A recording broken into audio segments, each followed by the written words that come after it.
Hello everyone and welcome to another episode of Unscripted Reviews, where today we're taking a look at a zombie game. Now, I know what most of you are thinking. Zombie games, really? They've been out of fashion for quite some time. They're a dead genre. Hurdy. Pun completely intended, by the way. Now, yes, I agree the undead genre is kind of dead and such like that, but I think they're making a bit of a resurgence in the public eye. I'm not saying that there's a lot of zombie games coming out recently, just one or two here. I'm just saying that people are no longer really tired of them, and that with modern game trends as they are right now, zombies could make a bit of a comeback. They're very simple, they're monsters, and the idea is you can fight hordes of them without really feeling bad, and of course they cross over into the apocalyptic genre quite well, giving you a bit of wiggle room in what you want to do with them. In today's episode of Unscripted Reviews, we look at a satirical version of the undead apocalypse, as it were. Death Road to Canada, as the name implies, is a game about going from one place to, well, Canada, I suppose. And you've got to scavenge, fight zombies, and all that stuff along the way.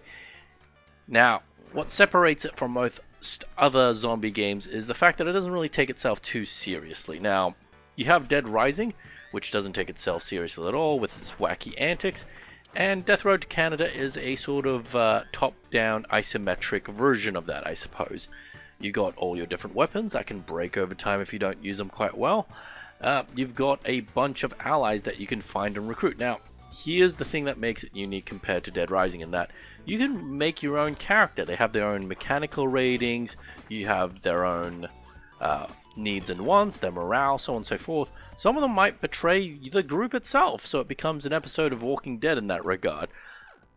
You don't have to just think about weapons and fighting zombies, which is not really a good idea, since, goodness gracious, is your swing speed, even with like a normal knife, really slow. It's better to just fight the fringes and just avoid them for the most part, unlike Left 4 Dead, where you can just mow them down without really worrying about, well, anything. So in the game, when it comes to scavenging, you can get food, you can get fuel, and medical supplies. If you get hurt in the world, you won't be getting that health back unless one of your people are really good doctors and such like that. The worse they are at medical practicing skill stuff, the more medical supplies they'll waste trying to bandage up a single boo-boo, whereas an expert doctor will be able to fix your broken bones with just a band-aid. Now, as I said, when it comes to characters, you can recruit them, but here's the thing, you can make all of them. So there's a mode called Familiar Faces, where the game will try to pull from your pre-created list of people. Now, interestingly enough, when I made my list of people, and I made all my friends and family, it was really fun, but I always struggled because 99% of them were dog lovers, and there's a trait in the game called Dog Lover, and, well, you can see where this is going. So I had to diversify, fudge the numbers a bit, but it's still fun seeing all your friends in the game as you get them killed. Well, that's not the fun bit, but you get the idea. It's fun to have your friends in a game.